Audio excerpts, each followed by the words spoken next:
San Jose State University. And he has a PhD in economics from Ohio State University.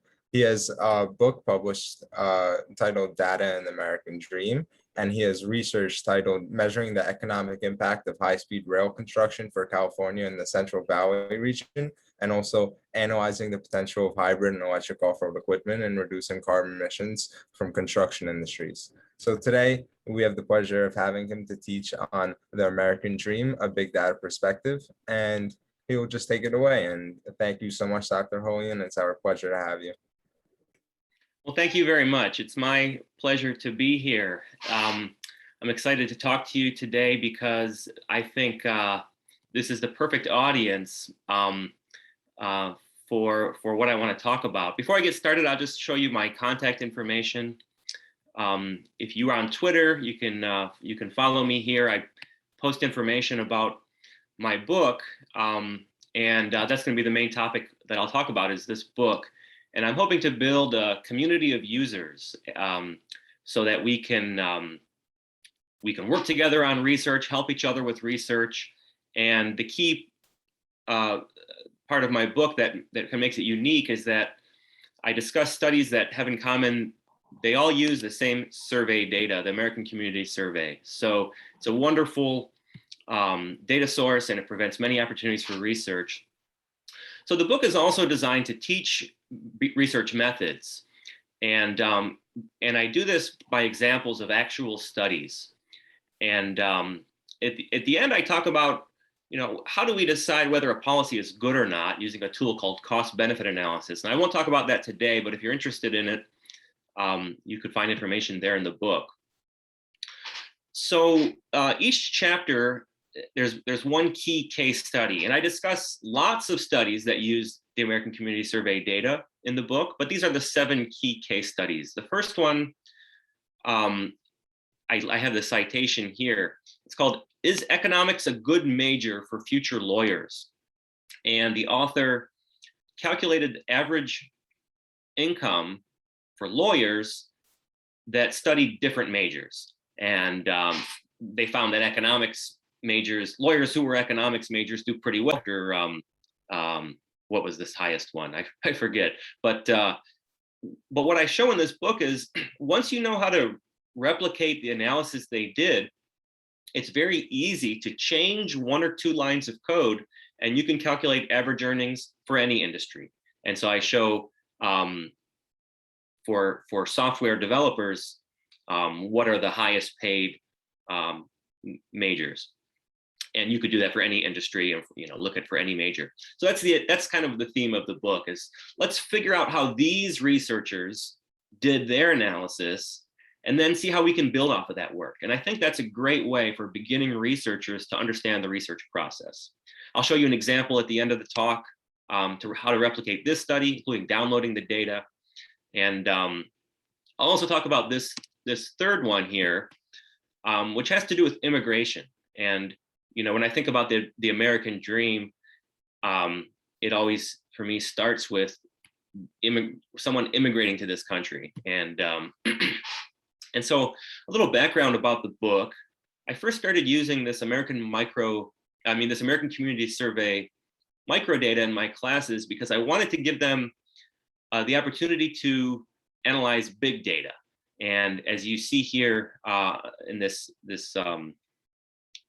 second bullet point, you can access public use microdata on over 2 billion respondents. So I don't know, how many observations counts as big data nowadays, but I would say 2 billion probably does.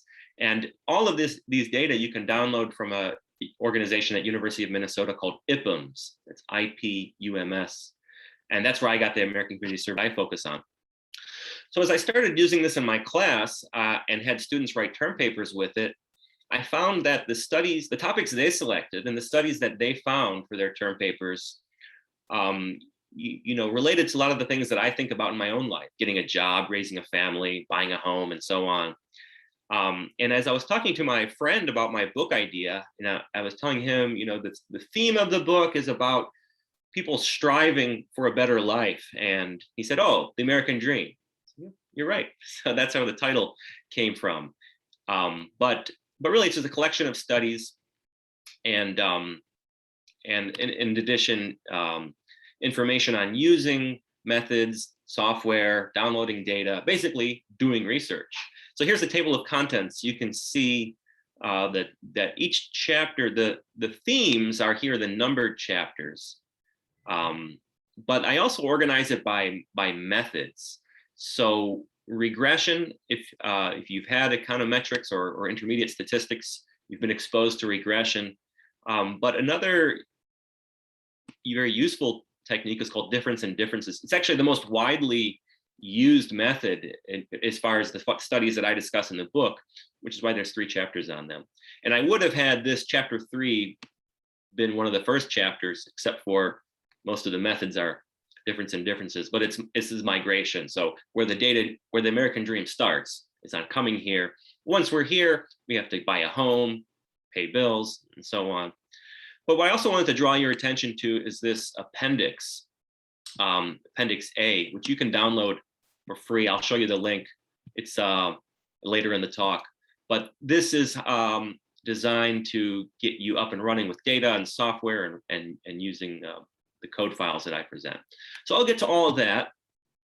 But I wanted to start with showing you what the survey actually looks like, the American Community Survey. I realize this is probably too small to see, but this is page 1. It's the US Census Bureau conducts this survey. They ask you, what's your name? What's your age? What's your race and ethnicity? There's 15 pages in total. This is just the first page. By the way, they don't share that information about your name and your address with the public. So when they release the data for researchers to use, it's completely anonymous. And so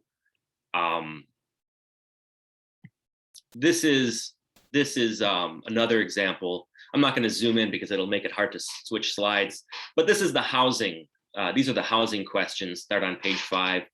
They ask, do you own or rent your home? What year was the building built? How much do you pay a month per rent if you rent? How much do you think your home is worth if you sold it today, if you own? So by the time the respondents complete 15 pages of this survey, we know a lot of information about them and their lives and their families. And researchers have used this information to study many, many different topics. And when you download the data from IPUMS or from my book's companion webpage, if you look at the data, here's what it looks like. And so some of these are pretty obvious, like age. And let's focus just on these last 4 individuals. You'll notice, because the serial variable, it really should be called household ID, but this is the name IPUMS gives it. They're all in the same household. If you look at the sex variable, you see that this first individual has a 1 and the second one a 2. Now, in a moment, I'll tell you how you can figure out what that means. For now, I'll just tell you what that means. It means the first individual is a male, the second individual is a female. From this variable, relate, we find out that they're married. And then these last 2 individuals are their children, and they're aged 3 and 2. This variable citizen tells us whether or not the individuals are US citizens. And the children are, but the parents are not. And there's another variable in the ACS which asks, where were you born? And it's not shown here. The parents were born in Korea, it turns out. I looked.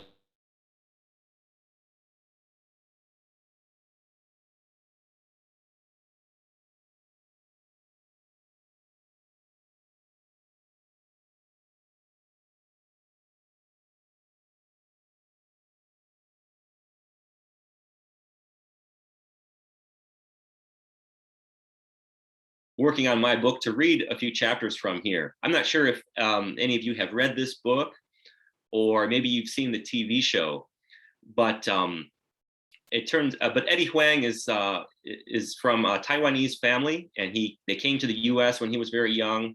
and now he owns restaurants and in New York City. And so it was a popular TV show, and it made me think about this household. And I recognize that, you know, obviously Korea and Taiwan are different countries, but they're kind of similar to the households in a way. You can imagine what this household might be like, and I tell some stories about that. So that's the goal of the first chapter, is getting people to understand the data, how to interpret it, and how to think about it. So we also know things about the household. So this is the household. We know their total income is $115,300. They have 5 rooms in their home. They rent their home. There's the rent. They have 2 vehicles, and so on. So that's what we know. But one thing I always impress upon people that are new to the American Community Survey is you really have to consult a document called the code book to understand what the data means. So for example, the sex variable I showed you, I realize you probably can't see this, but 1 is male, 2 is female. All the other variables have code book definitions, and you really have to consult this, you know, and it's critical. It's a step that beginning students want to skip, but you really can't. This is all in the appendix to my book, so I know you can't see it now, but you can download it and find it there, and download that for free. And I think you probably should be able to download, one of you at least, from your library, your university library, the whole PDF, and then I don't mind if you share it with each other. I mentioned the Census Bureau doesn't actually tell you the real names and addresses of people, but we do know the neighborhood that they live in, or more specifically, we know something called the public use microdata area. The US is divided up into 2,378 of these PUMAs, and we know which one the household lives in. So if we zoom in on one area, this is San Francisco Bay Area, and I have an H there showing where my household lives, and a W showing where I work. You can get a sense of what we know about these households in terms of where they live. So you know now I live somewhere in this PUMA and I work somewhere in this. You know I work at San Jose State, but that's how they preserve the anonymity. They keep the respondents anonymous. Okay, so what do we do with this data? You know, normally we don't just look at the data and tell stories. I'm just doing that to help people understand what these households might be like. Normally, we use these data to calculate statistics. And so here are some examples of statistics for the PUMAs. So for example, the PUMA that I live in, 43.6% of the households are married couple households. Only 12.2% of the people in the PUMA are children. So there's not a lot of kids in San Francisco. There's a lot of pets, but not a lot of kids. Other PUMAs are more you know, suburban and have higher fractions of children. Just eat it. So these are just some basic statistics that you can calculate using the American Community Survey microdata. And by the way, microdata is just a term for data on individuals or households. So it could also refer to administrative data or even web transaction data. But a lot of the data that people use that you'll find in published research are actually aggregate data, basically like these statistics. So people will take these statistics and look at the correlation, say, between, you know, percent married and percent under 18. And they think about those as data. But if you really think about it, that's actually statistical analysis of statistics. But what I'm talking about in this book is statistical analysis of microdata. So the table I showed you a moment ago has proportions in it. Proportions are just averages, type of average. But more often we're interested in differences in averages, differences between means.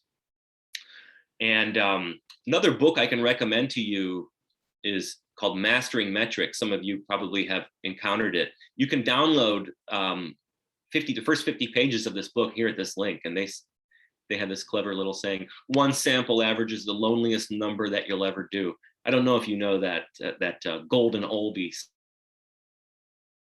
but we don't usually calculate just sample averages. But we do calculate a lot of difference in means, and then something else that I'll talk about later, difference in differences. And we calculate the statistics using regression. There's a lot of ways to calculate statistics. Regression is not the only one, but at least in economics and related disciplines, it is the most common statistical technique.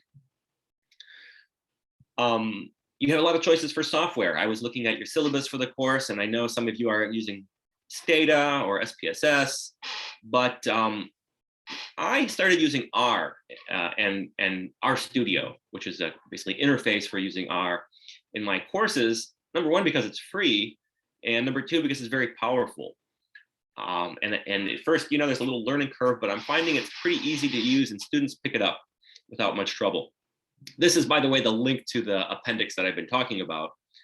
And I have the guide to our software, downloading the data, using the replication files I provide. I also, in this free download, have a glossary of terms, which for beginning students can be very helpful. People use terms like regression, sometimes not very precisely. So I want to be very precise with all of the terms I use in the book. And I think that's going to help folks like you who are getting into research. And I also have all the references to studies that use the ACS data, and these are good examples for you to consider.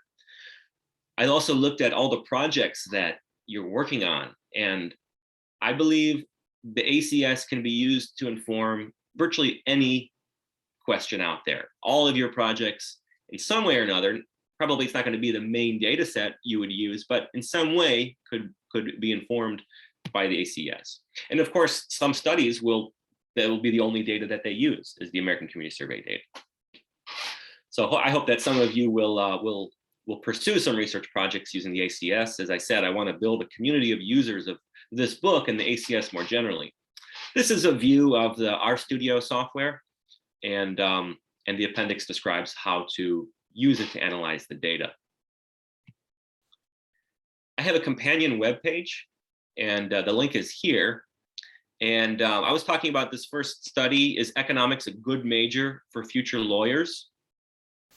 I provide links to the earlier version of it, what we call the working paper, talk about the topics that it relates to. As you'll see, it relates to just descriptive statistics, which is, you've learned about it in introductory statistics courses, if you've had them, like, counts, proportions, averages. It's not sophisticated. It's a perfect study for students who are learning to do research to read as one of the first things that they read. And I also wanted to draw your attention to these links here, because although most of the time I'm using R and RStudio that I've downloaded on my computer, you can also access it in the cloud. And so I haven't tried this. I think you can even run it on your phone once you get this, the data uploaded and so on. And you can create a free account. And so there's a link here to this lawyer earnings study.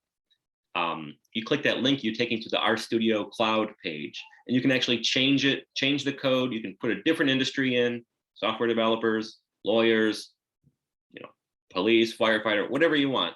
And I have a little video there too. So I would draw your attention to that if you want to try out R or an RStudio and analyzing the ACS data. And then eventually, if you want to stick with it, you would want to download the software, but that's a great way to get started. Okay, so I thought I'll discuss one of the case studies in a little bit of detail with you, just to give you an idea of the types of questions researchers shed light on using the ACS. And this one has to do with immigration. There is a policy in the United States called temporary protected status. And it's granted to migrants from certain countries that are experiencing some sort of hardship. It could be a war or a natural disaster. And basically it says you're allowed to work legally and you won't be deported, even if you came in under, illegally or overstayed a visa. You're protected. You're not going to be deported and you can work. And this Arrhenius and Zavodny study focuses on migrants from El Salvador. And Salvadorans are the largest group of immigrants to hold temporary protected status, but not all of them do. Only those in the country before a certain date are granted that status. And then people who come in after a date. And I have a story in the book, like I talked about fresh off the boat and some stories from Eddie Huang's family. I talk about some of my own, stories from my own life and my family. But I also have a story in the book from someone I met, and I asked, who was from Honduras. And I asked her, do you know anybody with TPS? And she did, indeed. Many people in her community have TPS. And she told me this pretty amazing story about two of her nieces, who one of them came in the country first, and then the other one came like a few months later. And because of the date that this policy specified, one of the nieces had TPS and the other didn't. And I asked, how did that affect their lives? And she told me this really heartbreaking story about the niece that didn't have TPS. She works a below minimum wage job, and because she's an undocumented immigrant, her employers often don't follow the minimum wage laws, even though they have to, or they're supposed to. She had legal trouble. The father of her child was deported because of being falsely accused of a crime. She lost custody of her child for a while. And so it's just a story of someone's life that's just very, very difficult. Meanwhile, the niece who just so happened to come a few months earlier and was granted TPS is living the American dream. And she has a salary job with health insurance and exactly what you think about when we talk about the American dream. So that's an anecdote, not from the data, but Arrhenius and Zavodny use the data to look at labor market outcomes, including the average wage, whether they're employed or not, things like that we know about the respondents in the ACS. And so here's an example of the type of analysis that you can do with the ACS. So of all the people, the immigrants from El Salvador who responded to the American Community Survey that came in these 2 years, these means they were eligible for TPS, 62% of them were employed. But the people who came in later from El Salvador, the employment rate was only 40.6%. And I could qualify this. This is among women who have less than, I think, a high school education or less, or it might be less than a high school education. I can't remember exactly, but that's their employment rates. So if you take the difference, 62 minus 40.6, you find that it's 21.4. So less educated migrant women from El Salvador have a higher employment rate if they are protected by TPS. It's 21.4 percentage points higher. But now we come to the question of causality. Did TPS cause this difference? Because it could be that these two groups of migrants differ in other ways, in addition to the fact that some of them have TPS and some of them don't. For example, maybe the ones who came later have fewer connections. They haven't been in the country as long. Maybe they haven't had time to find work. There could be a lot of differences between these two groups. We could use, if some of you are familiar with multiple regression, we could use control variables. We could try to do that. But the technique Arrhenius and Zawodny use is called difference in differences. And they argue that immigrants from Mexico, if we focus on less educated women from Mexico, are similar to these women from El Salvador in many, many ways. We wouldn't expect their date of entry to make much of a difference on their employment outcomes because they're not eligible for TPS. Mexico has never been granted TPS. And so if we look at their employment rates, first of all, it's lower, but it's not that different, right? 36.1% for those that came in 99, 2000, and 31.6 for those that came in later. So it is lower among those that came in later. And maybe that's due to things like, again, their connections, having fewer connections, having less time to get established in the country. This difference is 36.1 minus 31.6, 4.5. And so here's the difference in differences technique. We don't just use the difference in means to measure the effective TPS. Instead, we subtract the two differences in means. 21.4 minus 4.5 equals 16.9. So this 16.9 percentage point difference, this, they argue, is a better estimate of the causal impact of TPS. And so, it's very difficult to establish causality using observational data like we have here, because we're not able to run an experiment where we give some of them TPS and some of them not. But in some situations, we can think about the ways that laws are created as creating what the literature calls natural experiments. And they argue that we can think about this in some ways arbitrary date that the cutoff point for getting TPS was set as separating the groups into control and treatment groups. And so anyway, I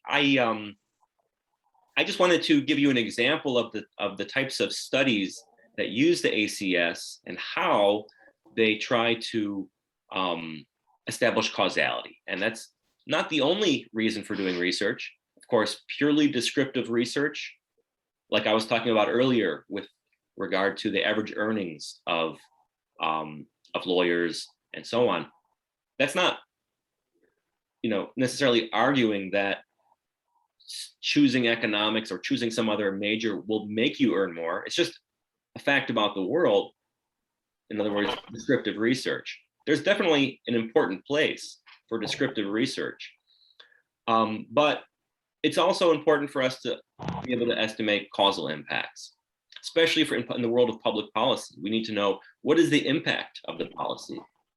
And it's not enough to just know the correlations, right? We need to know what's the causal effect. And difference in differences is one of the most widely used statistical techniques for trying to get better causal estimates. Maybe 16.9 isn't a perfect estimate, but we would argue it's better than 21.4. Okay, so there are other studies in the book that use differences in differences. One of them looks at health insurance, because when a worker turns 65 in the US, they automatically qualify for Medicare. And so this study looked at the impact of Obamacare, the Affordable Care Act, on entrepreneurship, self-employment. And basically you could look at someone who's 64 and 65, or all the people in the survey who are 64 and 65, and see, did the introduction of Obamacare affect those two groups differently? Because it shouldn't really have affected the 65-year-olds. They already have Medicare, but it would have affected if it's going to have an effect, it would have affected the 64-year-olds. So that's another example of differences in differences. I may not want to get into a lot of detail because I do want to save some time for questions at the end here. But I thought I would just show you how we use regression to calculate these statistics here. Because I mentioned earlier, regression can do many things. One of the things it can do is calculate statistics. So here is a statistical model where the left-hand side variable is EMP, which stands for employed.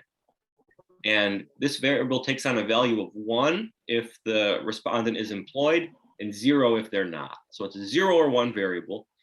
And then on the right-hand side, we have 3 variables. One is ELSALV, which stands for El Salvador. It's equal to 1 if the respondent is from El Salvador, and 0 if they're from Mexico. So their subsample of data only included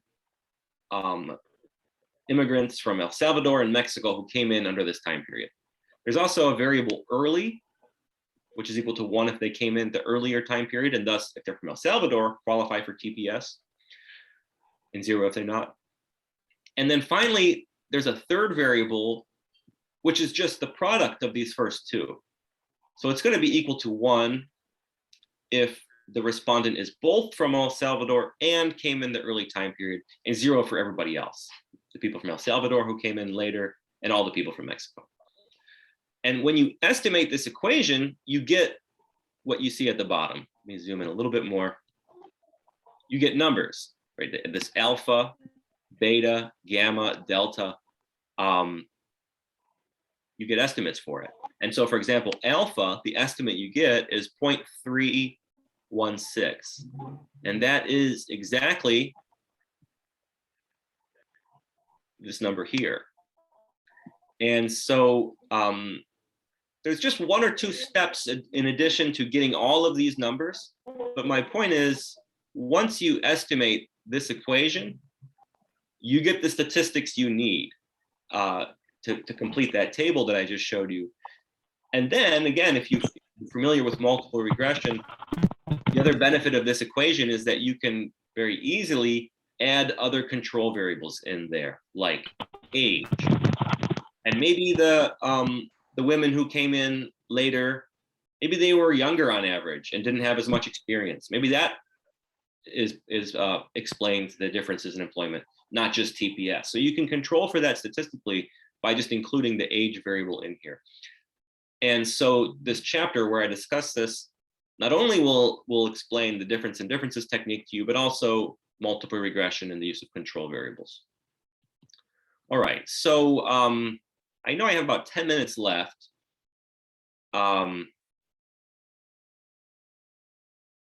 I think I have just a few more slides, so I'll probably end right on time. This is just what I was saying. Okay, I do have a few other important things that I wanted to share with you today. So one of the things I did for all 7 of these case studies is I replicated them, or I verified them. I downloaded the data and I reproduced the results that were in the published studies. And I did that so that I could, show students how to do that. But in addition, once you replicate a study, it's often very easy to extend it in some way. And I have this table in the book that tries to clarify the difference between a replication, an extension, a reanalysis, and then finally original research. Because eventually, if you change a previously, some previous research enough, it's no longer any of those. It's just original research. So I think this is a great way for students to learn how to do research. Start with replicating a study. Once you can do that, you can extend it in some way. And then finally, you'll just be able to do your own research, and then other people will replicate your research. So it's becoming more popular in college and graduate courses. around the country where instructors are having students do replication assignments. And I think that's why. And so where do ideas for research come from? This is the answer to that question is complicated, but one of the answers is we can look to what has already been done to get ideas. And so that's one of the goals of the book. So I have end of chapter questions that try to get people thinking about what are some of the extensions we can do. Well, as I mentioned, another country with TPS designation is Honduras. And I mentioned that anecdote about the two nieces from Honduras. And the cutoff date is essentially January 1st, 1999, actually January 5th. But it's safe to assume if they came in before 1999, and they're from Honduras, they would have TPS. And if they came in after 1999, they won't. And so the question is, describe how to adapt the file script8.r, which is the replication file I created and posted to my the companion webpage. Describe how to adapt that file to study the impact of TPS for Honduran migrants. And so if you do that, that's creating new knowledge. We don't know right now what the ACS tells us about Honduran migrants. No one's done it, but it's not that hard to do. In fact, a couple of my students have tried. They've made some initial efforts on that. I just haven't had time to do it myself. But that's why I'm hoping some of you will become enthusiastic about using the ACS, so we can work on this together. Or you could do it on your own. It's an idea that's out there for the taking. You could study any question. Any country that has TPS. And would this be a replication, or where would that fit in? Well, if you use the same model, then you're going to be here in this top row. But does it study the same population? No, because Arrhenius and Zavodny studied migrants from El Salvador. If you did this on Honduran migrants, you would not be using the same population. So we would call it an extension. And then what if you modified the model? You put in some new control variables. Well, then technically, I would argue it's no longer an extension, but original research. And so where do research ideas come from? Often they come from previous studies. And so it's about pushing the frontier of knowledge forward. We don't have to reinvent the wheel. We can build off what's been done before, and that can be original. Now, once you know how, once you're familiar with the research process and data analysis, you'll be able to do a lot more things. You don't have to do replications and extensions your whole career, though you can get pretty far in academia or elsewhere with this approach. Okay, I think I have one more example question for you. And this would be a great way to get started with using the American Community Survey data. I say here IPUMS data. And you might recall earlier I mentioned IPUMS is a data center at the University of Minnesota. And they distribute the ACS data. It's actually a lot easier to get these data from IPUMS rather than the Census Bureau. You can get the data directly from the Census Bureau, but it's not in a very user-friendly format. IPUMS makes it very user-friendly, and the appendix that you can download for free of my book describes in detail exactly step-by-step how to get these data and analyze them. So here's a question that does that, and it will allow you to verify the Costa and Khan study, which studied electricity expenditures. And one of the things you can do with their results is look at the question, were building energy codes effective in reducing the demand for electricity? So starting in the 1970s, California and a few other states as well started mandating that new homes be built with certain specifications, in terms of how much insulation they had to use, the types of windows that they use, and so on. And by now, virtually every state has building codes that pertain to the energy the homes use. Okay, so basically, this question walks you through going to the IPUMS webpage, selecting all these variables, downloading the data, And then to make it easy, you can just analyze these data using R and RStudio and script 6, which you can download from the webpage. And Costa and Khan looked at energy consumption, but the ACS also asks about natural gas. And in California, most homes have, use both electricity and natural gas. So what if you change the dependent variable from electric to gas? This would be new knowledge. You could also change the estimation subsample from California to Florida, and this is also new knowledge. So that's my pitch for you all. That number one, to use the American Community Survey data, and number two, to start by replicating studies and then extending them and then doing original research. So thank you very much for your attention, and I'm happy to take any questions you may have.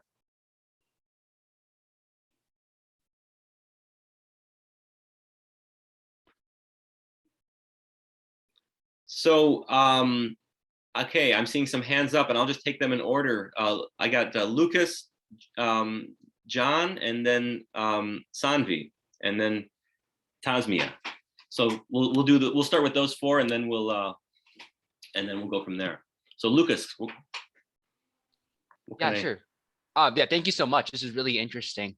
Under the idea of like replication extension, is there a reason why these like original authors or original researchers like not do the replication themselves? Is it only due to the time constraints, or are there other factors that go into that? Because that's I think it's really interesting that you're able to extend on other people's research and be able to further academia through that. Great question. I do talk a little bit about what I think you're getting at in the appendix, because I emailed a lot of authors and I asked them, can you share your code with me?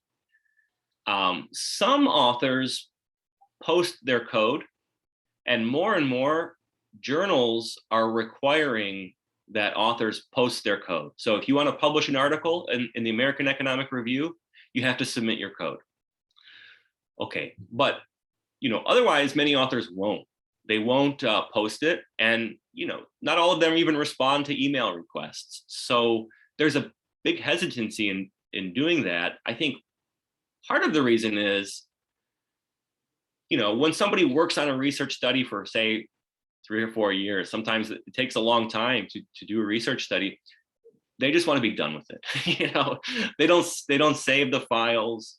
After a number of years, they might just get lost or deleted, and they just want to move on to other things. So that's part of it. Of course, another part of it is people don't want their code scrutinized to the point where someone's going to find a mistake. And I actually did find an error in one of the studies, so not like a major error, just an honest error, but that's going to happen. And so that's another thing to keep in mind, is that the studies that you read, sometimes there's errors in them, and hopefully we find out about them. But the other part of your question was, why don't they carry out all the extensions? Well, there's just so many extensions that it's impossible to do. And many papers do have a lot of extensions, or robustness checks they're sometimes called, but it's just not possible to do them all. Sometimes they don't think of them. So what you can all bring is your own creative ideas for new questions that could be used and analyzed with these data. So thanks for the question. Yeah, thank you so much. Hey, John. Could you explain how the statistical difference between difference and difference, and just taking the average of the two examples that you gave earlier, for example, with those who the averages in TPS in Mexico and Honduras, and also which situation you would use each? Okay, sure. Let me pull up my slides again, because I think that will make it a little bit easier. So basically, I've talked about 3 types of statistics. So you've got a mean. This is the mean employment rate. technically you might say it's a proportion, but because the variable is 0 or 1, you're either employed or you're not employed.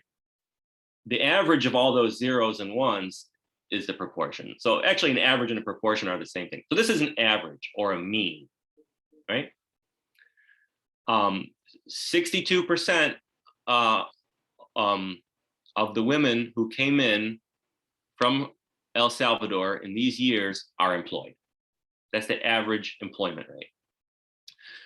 And then 40.6 is another average employment rate, or another mean.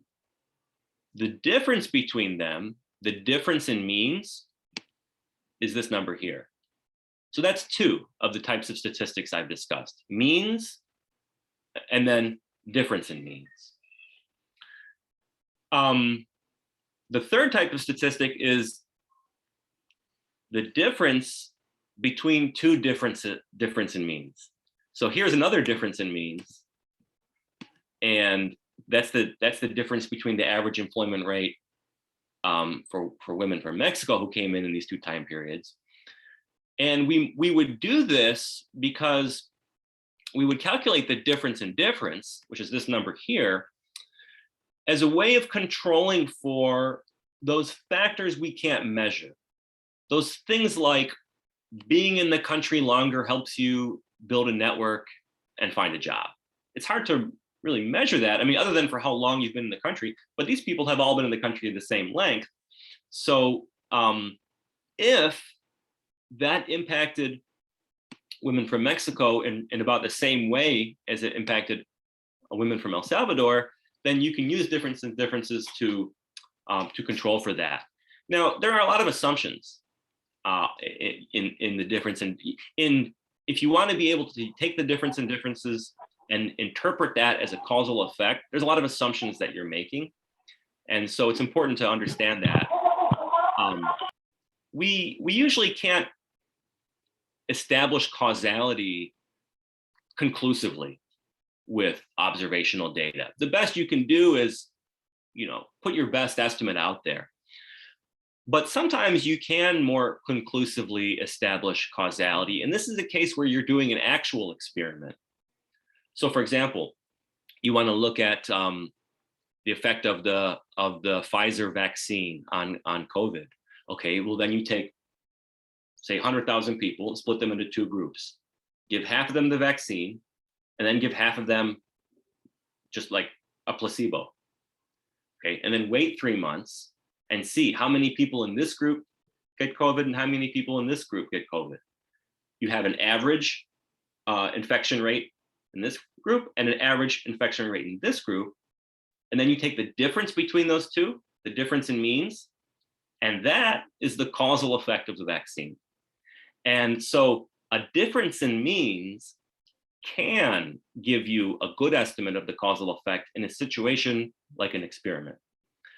But because what we're observing here is not an experiment, the difference in means by itself is probably not a good estimate of the causal effect. And that's where the difference in difference comes in. So I do go into a lot of detail on this topic in the book. So if you found this like starting to make sense, then I would encourage you to try to get, again, I'm sure one of you can get the PDF, and I don't mind if you share it.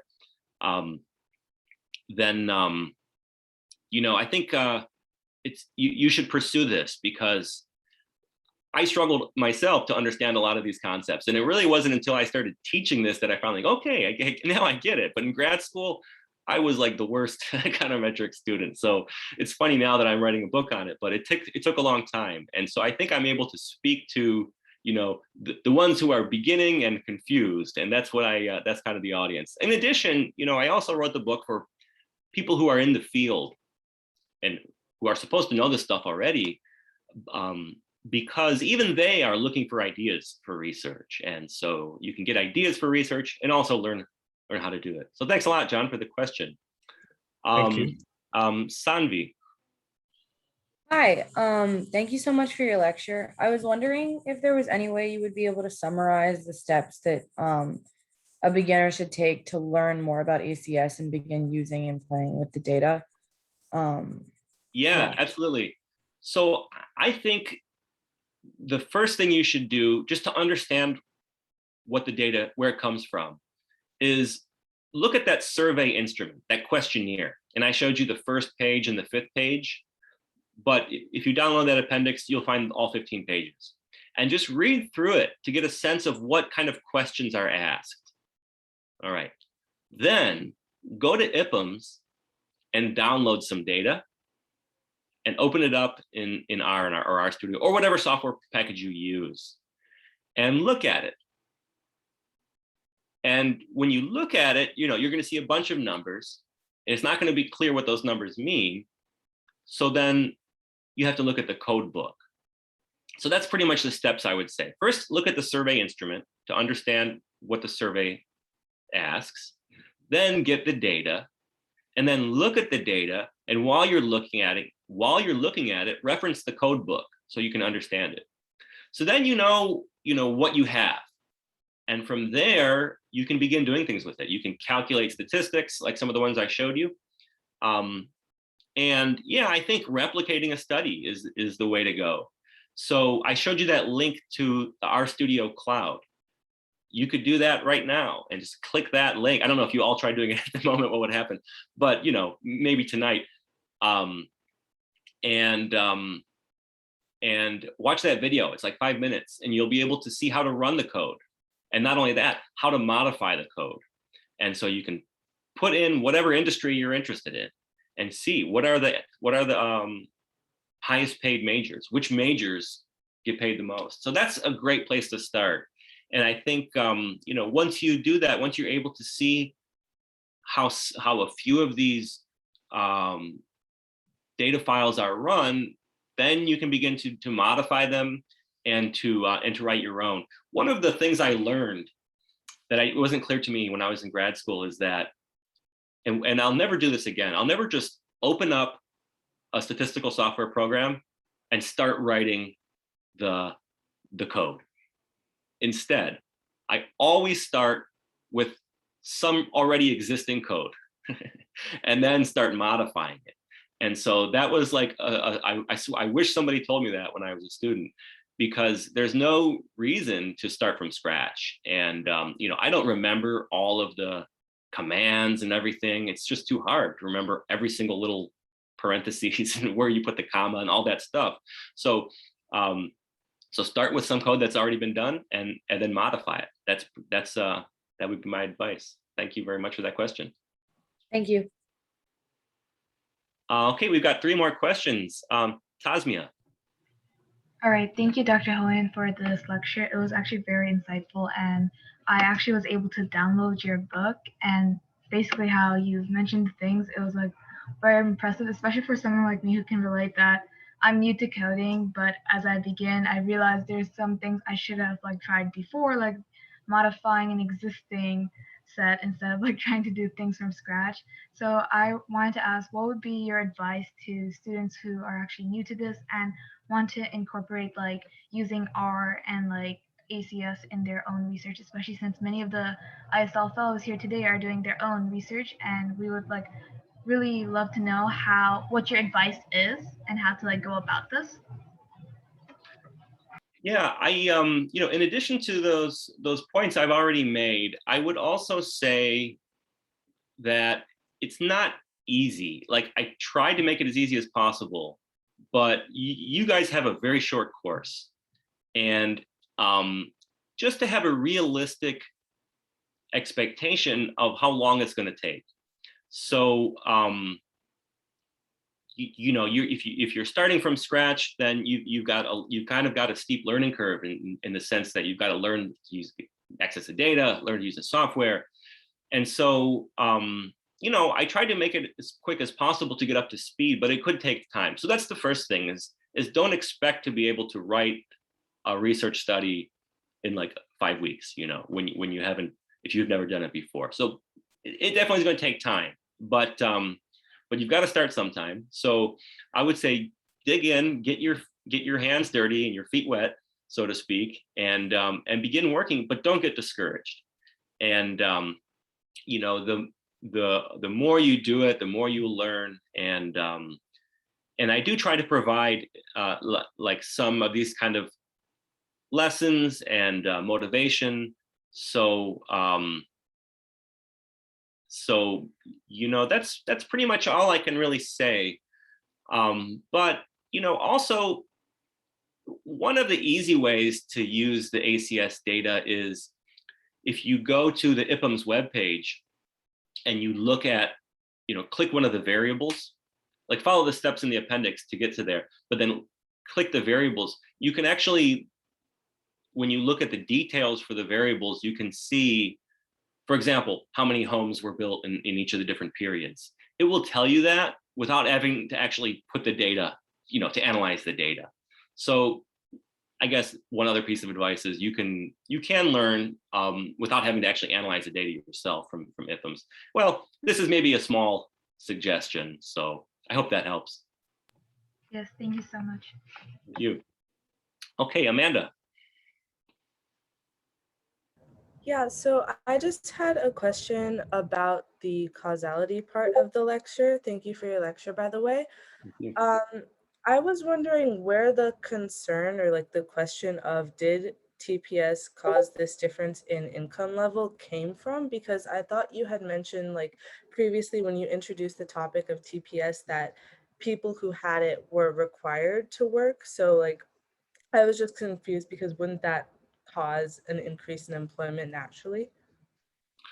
No, I don't think I said that exactly. At least I hope I didn't. My understanding is they're not required to work. Instead, they're authorized to work. So basically, it's like a work permit. And so, yeah, I mean, I think I see your point. I mean, even if they are just authorized, not required, it seems self-evident that of course they're going to be employed at a higher rate. That's what I think you're getting at, right? Good point. Yeah, so that's an excellent point. So, like, I don't think anyone would question that TPS would increase employment rates. It's not so much about whether there is a causal effect or not. Yes, there is almost certainly. It's like self-evident that there is a causal effect and it's positive. It's going to increase employment. But the concern is more about how much exactly, what's the magnitude of the increase? And if we need to measure that magnitude precisely, then we have to be concerned about all these other things that could be at play. And so I think that's really what it comes down to. Excellent question. Yeah, so sometimes it just seems obvious that there's a causal effect, but what's the size of the causal effect? Size matters, and measuring that precisely sometimes is really critical. So does that answer your question? Okay, great. Yeah, that's often the case, that it's like, you know, there's a lot of jokes to this effect, like, wow, we spent 3 years doing a research study to show that, you know, some obvious thing causes something else. And it can seem funny and like a waste of time. But again, it's often the magnitude that matters. Okay, we have one last question, Sumaya. And it looks like Sumaya is just froze up. So I'll check the chat if you want to type it in the chat. If she unfreezes in time, it looks like she's not able to. But well, I did give you my contact info, so feel free to email me if you have another question, and follow me on Twitter. I'd love to see you on Twitter, and love to see you doing research using the ACS. And best of luck to you all. Thanks for having me. Thank you so much, Professor Holian, for the incredibly interesting lecture on behalf of the Executive Board and all of the fellows. It's been really great hearing from you and learning from you today. So we're now going to move into the office hours portion. So there's a breakout room set up for office hours. So if Professor Holian could head to that room, and all of the fellows who received a message about that today, please head to that room. And for everyone else, thank you so much for joining us again today, and we'll see you all next week. Great. I don't see the link to the breakout room. So maybe you can chat that to me or. Thank you. Have a good day. Thank you. Are the breakout room set up?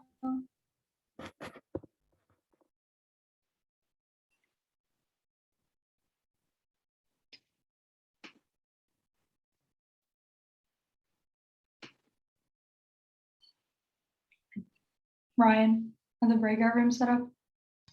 I believe so, but I guess so. Essentially, the research groups essentially wanted to ask you some questions. One in particular, I'm not sure which group is here today with us, but usually at the end we let one research group ask questions and just get to know their own, just connect your own work in conjunction with yours. Yeah, no, absolutely happy to do it. I just don't know where to go. All right, Philip, I'm giving you, Philip, if you can give him co-host, I'm not sure.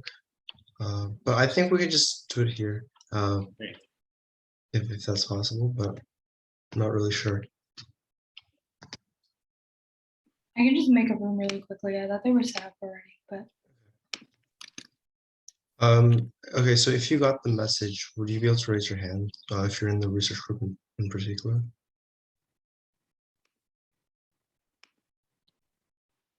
Okay, well, you guys can join in from, I guess, the office hours room.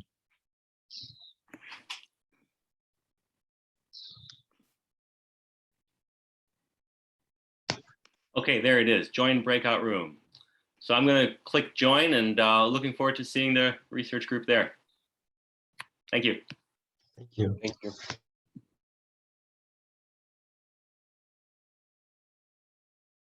All right, they're open. That's it. All right, so we'll just head over to our debrief.